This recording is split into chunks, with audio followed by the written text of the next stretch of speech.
Hello అండి, అందరికీ నమస్కారం. వెల్కమ్ టు మా దీవెన. ఒక సౌండ్ పెడుతూనే ఉన్నాడు. వీడియో ఎప్పుడు స్టార్ట్ చేసి అప్పుడు సౌండ్ పెడతారనమాట. ఈరోజు వచ్చేసి మనం గోంగూర పచ్చడి చూద్దాము. ఎప్పుడు చేసేలా కాకుండా ఈసారి పచ్చిమిర్చితోటి చేస్తున్నా. నేను ఎలా చేస్తున్నా అనేది పూర్తి వీడియో అయితే చూసేసేయండి. అలాగే ఫస్ట్ టైం కనుక చూసేవాళ్ళు తప్పకుండా మన ఛానల్ లైక్ చేయండి, షేర్ చేయండి, సబ్స్క్రైబ్ చేసుకోండి. కాన్సన్ట్రేషన్ మొత్తం ఆ దీవెన్ బాబు మీద పెట్టాను. సినిమా చూస్తున్నాడు అనమాట. టీవీలో సౌండ్ ఒకసారి పెడుతున్నారు, ఒకసారి తగ్గిస్తుండ అనమాట. ఇప్పుడు టీచర్ కాల్ చేస్తా అంటే ఆపేశాడు. ఫస్ట్ అయితే ఈ ఆకులు కొంచెం పెద్దగా ఉన్నాయి. చిన్న ఆకులు తీసుకుంటే మాత్రం కట్ చేయాల్సిన అవసరం లేదు. నేను తీసుకునే కొంచెం పెద్ద కట్టలు కదా, అందుకే కొంచెం ఆకులు పెద్దగా ఉన్నాయన్నమాట. వీటికైతే ఎక్కువ ఎంత ఇసుకొచ్చిందంటే మామూలుగా చెప్పలేను. ఆల్రెడీ నేను ఎప్పుడు గోంగూర తీసుకున్నా మార్కెట్లోనే ఇవి ఏర్లు ఉంటాయి కదా, కాడలు, అవన్నీ కట్ చేయించుకొని తీసుకొస్తాను. ఓన్లీ మధ్యలో సగం వరకే. అయినా ఆకులకు కూడా ఇసుకుంటుంది కాబట్టి కనీసం 3-4 సార్లు నీట్గా వాష్ చేయాలి. ఒక్కోసారి ఎంత కడిగినా సరే మళ్ళీ ఇసుక ఎక్కడో ఒకటి తగులుతూనే ఉంటుంది.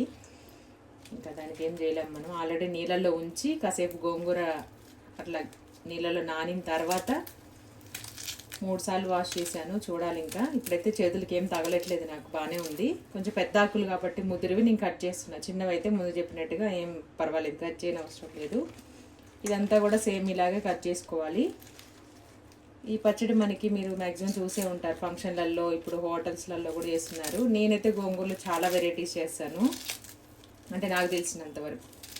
ఎండుమిర్చి గోంగూర పచ్చడి, పచ్చిమిర్చి గోంగూర పచ్చడి అందరికీ తెలిసింది. గోంగూర నూనె కూర తెలిసింది. ఆనియన్స్ వేసి కొంచెం ఎక్కువ ఆయిల్ వేసేసి నిల్వ ఉంటుంది అనమాట. 1 మంత్ అయినా కర్రీయే కానీ మనం దాన్ని స్టోర్ చేసుకోవచ్చు జర్నీలో ఎప్పుడైనా సరే. అదొకటి. పులిహోర గోంగూర అంటే ఎండుమిర్చి అంటే మార్చం కారం చేసేసి చింతపండు నానబెట్టి ఉడకబెట్టి గుజ్జు తీసేసి గోంగూర అవన్నీ ఎండుమిర్చి చింతపండు అది గుజ్జు అంతా ఆల్రెడీ మన ఛానల్లో వీడియోస్ ఉన్నాయి, చూడండి వాళ్ళు ఉంటే కనుక. పులిహోర గోంగూర ఒకటి, ఇంకోటి తాలింపు గోంగూర కూడా చేశాను. గోంగూరలు ఎన్ని వెరైటీస్ ఉన్నాయి, అన్ని వెరైటీస్ ఉన్నాయి. ఇది మాత్రం ఫస్ట్ టైం చేస్తున్నాను అనమాట. మొత్తానికైతే కట్ చేశాను. ఇంకేమైనా ఉన్నా అంతే కానీ ఉడికిపోతుంది. చాలాసేపు అయింది వాటర్లో ఇట్లా జల్లిగిన్నెలో వేసి వడగట్టి, అయినా సరే అడుగునున్న వాటికి ఇంకా నీళ్ళు వస్తూనే ఉన్నాయి. ఇదేం ఎక్కువ రోజు నిల్వ ఉండాలంటే ఫ్యాన్ కింద ఆరబెట్టి ఎక్కువ క్వాంటిటీ చేసినప్పుడు మాత్రం ఆరబెట్టేసి తడి లేకుండా చేసుకోండి. ఇది 2 రోజుల కంటే ఎక్కువ ఉండదు మా ఇంట్లో. ఎందుకంటే అందరం తింటాం గోంగూర, కాకరకాయ, ఆలు. కొన్ని కూరగాయలు ఏమో ఒకళ్ళు తింటే ఒకళ్ళు తినము. కొన్ని కూరగాయలు మాత్రం కూరలు అయితే మా ఇంట్లో అందరికి ఫేవరెట్ అనమాట. అలాంటివి అయితే 1-2 రోజులు మించి రాదు. హైదరాబాద్ మాత్రం ఒక కట్ట 20 రూపాయలు. కట్ట అంటే ఇంతలా కట్ట కాదు, ఇంత కట్ట. 3 కట్టలు తీసుకున్నాం, 3-4 తీసుకున్నాం అనమాట. 80 రూపాయలు అయింది. మొత్తానికి ఈ గోంగూర అంతే మామూలుగా పిచ్చి ఉన్నదంతా తీసేసి, వాడిపోయింది, పండిపోయింది, పాడైపోయింది అంతా తీసేయంగా మంచిదైతే ఇంత మిగిలింది. చూడాలి ఎంత అవుతుందో కర్రీ. ఓకే, ఇలా కట్ చేసుకున్నాం కదా. ఇప్పుడైతే ప్రాసెస్ స్టార్ట్ చేద్దాం. ముందే చెప్తున్నాను, దీనికి కూడా కొంచెం ఆయిల్ ఎక్కువగానే పడుతుంది, ఎందుకంటే నిల్వ ఉంటుంది అనమాట ఈ పచ్చడి మనకి. ఆయిల్ కొంచెం తగ్గించేసుకోవాలనుకుని చేసుకోండి, కాకపోతే ఆ టేస్ట్ అయితే రాదు.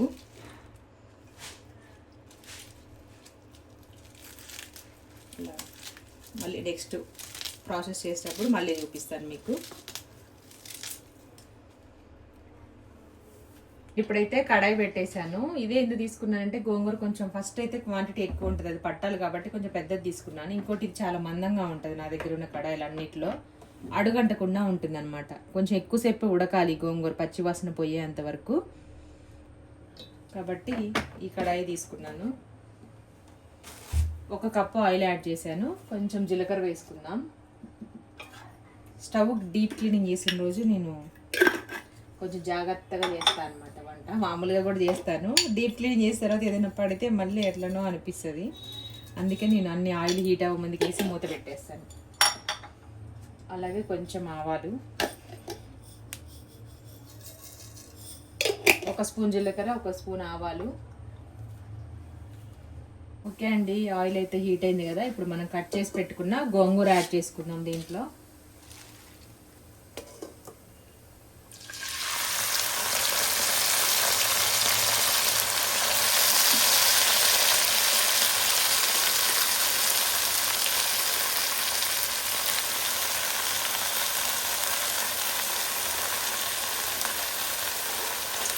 మొత్తం అంతా తాలింపులో వేసేసుకోవాలి. దీన్ని పచ్చివాసన లేకుండా బాగా మగ్గించుకోవాలన్నమాట. ఈ పచ్చడికి మనం ఎండుమిర్చి వాడము, కారం వాడము, పచ్చిమిర్చి వాడతాము. ఒకసారి మిక్స్ చేసుకుందాం. దీంట్లో వాటర్ అంతా పోయి ఆయిల్ పైకి వచ్చేంత వరకు మగ్గించేసుకోవాలి. ఆకుకూర చూడడానికి ఇంత ఉంటుంది కానీ దాన్ని వండితే కొంచెమే అవుతుంది. గోంగూర మాత్రం టేస్ట్ బాగుంటుంది. మేము ఎక్కువ ఈ ఎర్ర గోంగూర వాడతాము. కాడలు రెడ్గా ఉంటాయి కదా, దాన్ని ఎర్ర గోంగూర అంటారు. తెలియని వాళ్ళు చెప్తున్నాను. చాలా బాగుంటుంది ఎర్ర గోంగూర టేస్ట్. బాగా మగ్గాలి. అది సరిపడా పచ్చిమిర్చి. ఇవి బాగా స్పైసీగా ఉన్నాయి. గోంగూర బాగా పుల్లగా ఉంటుంది కాబట్టి అందులో రెడ్ కలర్ గోంగూర ఇంకా పుల్లగా ఉంటుంది. ఇవి చాలా ఘాటుగా ఉన్నాయి మిరపకాయలు. ఒకటేసి సరిపోతుంది అనమాట తాలింపులు, ఏదైనా కర్రీకి, చట్నీకి. అలాంటి నేను చాలా తీసుకున్నాను కాబట్టి నీట్గా కడిగి క్లీన్ చేసి పెట్టేశాను. ఇప్పుడు వీటిని చిన్న చిన్న ముక్కలు కట్ చేసుకొని దీంట్లో దంచుకోవాలి. రోట్లో పేస్ట్ లాగైనా పర్వాలేదు, ఒక్క ముక్కగైనా పర్వాలేదు, మన ఇష్టం. చూడండి, పచ్చిమిర్చి మొత్తం ఇట్లా రోట్లో మిక్సీ కూడా చేసుకోవచ్చు. కాకపోతే దీంట్లో అయితే మరీ పేస్ట్ లాగా అవ్వదు, కొంచెం పచ్చగా అవుతుంది కాబట్టి నేను దీంట్లోనే దంచుతున్నాను. కాస్త టైం పడుతుంది, అయినా టేస్ట్ బాగుంటుంది. దీనికంటే ఇంకా మనకి రోల్ ఉంటుంది కదా, అదైతే ఇంకా బెస్ట్ అనమాట. కాబట్టి దంచేటప్పుడు చాలా జాగ్రత్తగా ఎగురొచ్చి కంట్లో కూడా పడవచ్చు కాబట్టి చాలా జాగ్రత్తగా దంచుకోండి. చూడండి, పచ్చిమిర్చి పేస్ట్ అయితే రెడీ అయిపోయింది. ఇంకొక 2 నిమిషాలు దంచితే ఇంకొంచెం మెత్తగా అవుతుంది. ఇప్పుడైతే పచ్చగా అయింది. ఇంకా మెత్తగా కావాలనుకుంటే ఇంకా దంచుకోవచ్చు. ఆల్రెడీ నిన్న మన ఛానల్లో టమాటో నిలువ పచ్చడి వీడియో చేసాము. చూడని వాళ్ళు ఉంటే ఒకవేళ వెళ్ళి చెక్ చేయండి, చూడండి. ఇంట్రెస్ట్ ఉన్న వాళ్ళు. చాలా సింపుల్గా చూపించాం. టేస్ట్ మాత్రం చాలా బాగుంది. ఖచ్చితంగా మీకు నచ్చుతుంది. కొత్త వాళ్ళు కనుక ఎవరైనా ట్రై చేయాలనుకుంటే తప్పకుండా ట్రై చేయొచ్చు. అయిపోయింది, పచ్చిమిర్చి పేస్ట్ అయిపోయింది. ఇంకా చాలా ఈ మాత్రం. ఇది మగ్గితే ఇంకా కొంచెం చిన్నగా అవుతుంది అన్నమాట సైజు. గోంగూర ఇందులో ఉన్న మనం కడిగినప్పుడు వాటర్ వచ్చాయి కదా, వాటర్ అంతా పోయి ఇలా ఆయిల్ మొత్తం పైకి వచ్చేసింది. మనం వేసిన ఆయిల్ ఇది కరెక్ట్గా ఉంటుంది. అందుకే నేను మందంగా ఉన్న గిన్నె పెట్టుకోవాలనుకుని చెప్పాను స్టార్టింగ్లో. కొంచెం అడుగంటినట్టుగా ఉంటుంది కానీ బాగుంటుంది. మందంది అయితే ఇంకా బెస్ట్. చల్లారిన తర్వాత ఆటోమేటిక్గా వచ్చేస్తుంది ఇలా అంటే. ఇప్పుడు దీంట్లో మనం పచ్చిమిర్చి పేస్ట్ యాడ్ చేసుకుందాం. ముందే చెప్పాను కదా ఆయిల్ కొంచెం ఎక్కువ పడుతుంది ఈ రెసిపీ కానీ. ఇప్పుడు పచ్చిమిర్చి పేస్ట్ మీరు తినేదాన్ని బట్టి యాడ్ చేసుకోండి, ఇంకా మీ ఇష్టం. అది కారం తినేదాన్ని బట్టి.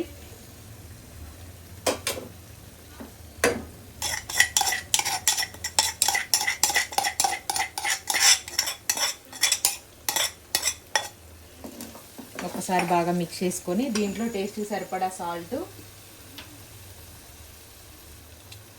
కూడా వేస్తే దీంతో పాటే మగ్గుతుంది కదా. చిన్న స్పూన్ తోటి 3½ స్పూన్స్ యాడ్ చేసుకున్నాము. అలాగే ఒక ½ టీ స్పూన్ పసుపు.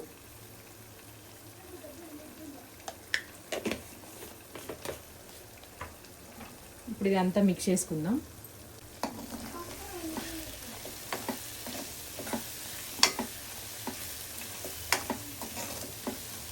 మిర్చి, ఉప్పు, పసుపు వేసుకున్న తర్వాత సిమ్లో ఉంచేసి మనం ఈ పచ్చిమిర్చి కలర్ చేంజ్ అయ్యేంత వరకు సిమ్లోనే బాగా మగ్గించాలి. ఇంకా ఆయిల్ పైకి వచ్చేస్తుంది అనమాట, పచ్చివాసన పోతుంది. అప్పుడు టేస్ట్ చాలా అండి. మన పచ్చడి అయితే రెడీ అయిపోయింది. గిన్నెలో తీసేసుకున్నాను. కొంచెం ఆయిల్ అయితే ఇట్లా పైకి వచ్చేసింది. చల్లారే కొద్దీ ఇంకా కొంచెం ఆయిల్ వస్తుంది అనమాట. మీకు కావాలనుకుంటే ఆయిల్ తగ్గించేసుకుని కూడా చేసుకోవచ్చు. ఆయిల్ వేస్తే ఏంటంటే మనకి టేస్ట్ బాగుంటుంది ఫస్ట్, తర్వాత నిల్వ ఉంటుంది అనమాట. చాలా రోజుల వరకు నిల్వ ఉంటుంది. పచ్చిమిర్చి కలర్ కూడా చేంజ్ అవుతుందని చెప్పాను కదా, చేంజ్ అయిపోయింది. ఇప్పుడు గిన్నెలో తీసుకొని పెట్టేశాను. ఇది మనకి బయట ఉన్నా సరే ఈజీగా 20-25 డేస్, ఈజీగా 1 మంత్ ఉంటుంది అనుకోండి.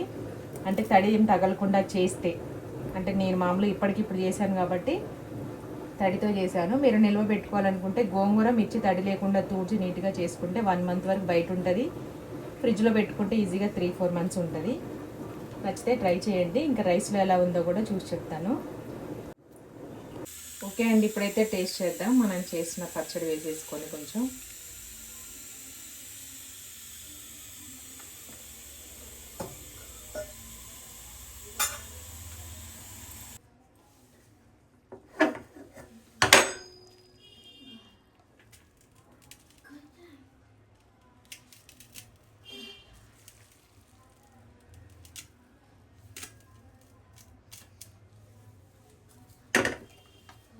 ఈ అన్నం అయితే వేడి వేడిగా ఉంది. ఇప్పుడు నేను కొంచెం కలిపి టేస్ట్ చూస్తాను. బాగా కాలుతుంది.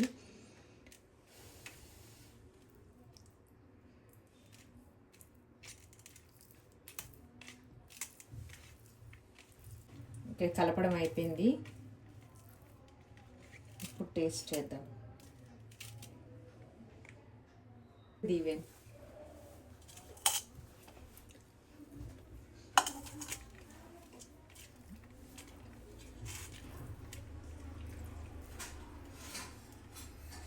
టేస్ట్ అయితే చాలా చాలా బాగుంది. ఖచ్చితంగా మీ అందరికి నచ్చుతుంది. తప్పకుండా ట్రై చేయండి. కొంచెం సాల్ట్ తక్కువగా ఉన్నట్టుంది. సాల్ట్ తర్వాత కూడా వేసుకోవచ్చు అని చెప్పాను కదా, కొద్దిగా పడుతుంది, ఒక హాఫ్ స్పూన్ వరకు అలా పడుతుంది అనమాట. నాకైతే సరిపోయింది, మా వాళ్ళకి సరిపోదు, నేను కొంచెం ఉప్పు తక్కువగానే తింటాను. టేస్ట్ అయితే చాలా చాలా బాగుంది. ఖచ్చితంగా ట్రై చేయండి. Thank you so much. Video అయితే తప్పకుండా ఒక లైక్ చేయండి, షేర్ చేయండి, కామెంట్ చేయండి. కొత్తగా చూసే వాళ్ళైతే ఎండిటీ వెజ్ ఫుడ్ ఛానల్ సబ్స్క్రైబ్ చేసుకోండి. Thank you.